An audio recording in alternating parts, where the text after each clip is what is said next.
tous, je suis vraiment très heureuse de vous retrouver aujourd'hui dans une nouvelle vidéo pour vous parler d'une flamme dans la nuit de Sabaa Tahir, qui est donc la suite d'Une braise sous la cendre, qui était un roman que j'avais vraiment adoré, un coup de cœur vraiment.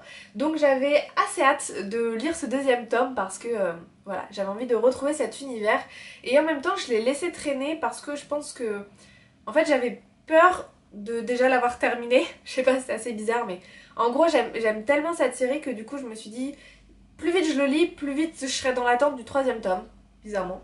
Donc voilà, j'ai mis un petit peu de temps à le lire, mais c'est fait. Pour vous dire la vérité, j'ai été vraiment paumée quand j'ai commencé ce livre, parce que je me suis rendu compte que je me rappelais plus ce qui s'était passé à la fin du premier, et même, enfin je pense la moitié du premier je me rappelais pas. Je l'ai confondu aussi avec un autre roman qui s'appelle Le sang des dieux et des rois, un truc comme ça, je sais plus. Je vous mettrai la vidéo dans le petit i juste là, et puis en barre d'infos. Voilà, je l'avais complètement confondu avec ce livre-là, et quand je l'ai commencé, j'étais complètement paumée. J'avais fait un mix des deux histoires qui finalement se ressemblent assez. Je m'en étais pas rendu compte à la lecture, mais voilà, du coup je savais plus trop ce qui s'était passé, et je sais pas, je pense que l'auteur a bien fait son boulot de nous redire ce qui se passait dans le premier tome, etc. Mais j'avais tellement confondu que franchement je m'en rappelais pas, et il y a certains détails qui, je trouve, ont quand même été rappelés assez tard, genre passer la 100e page.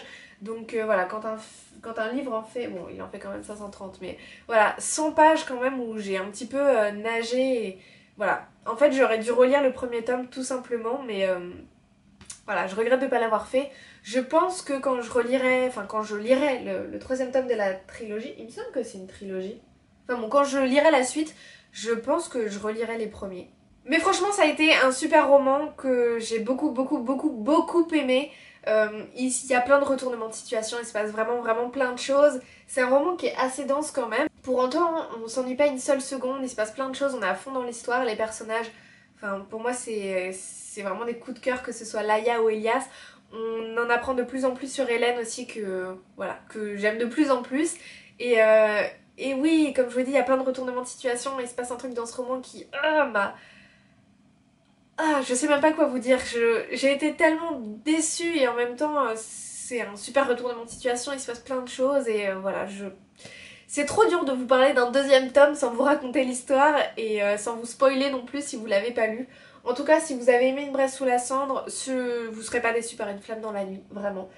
Il est génialissime, on apprend plein de choses, et les personnages sont à nouveau beaucoup développés, et voilà, c'est un roman que je vous conseille vraiment à 100%.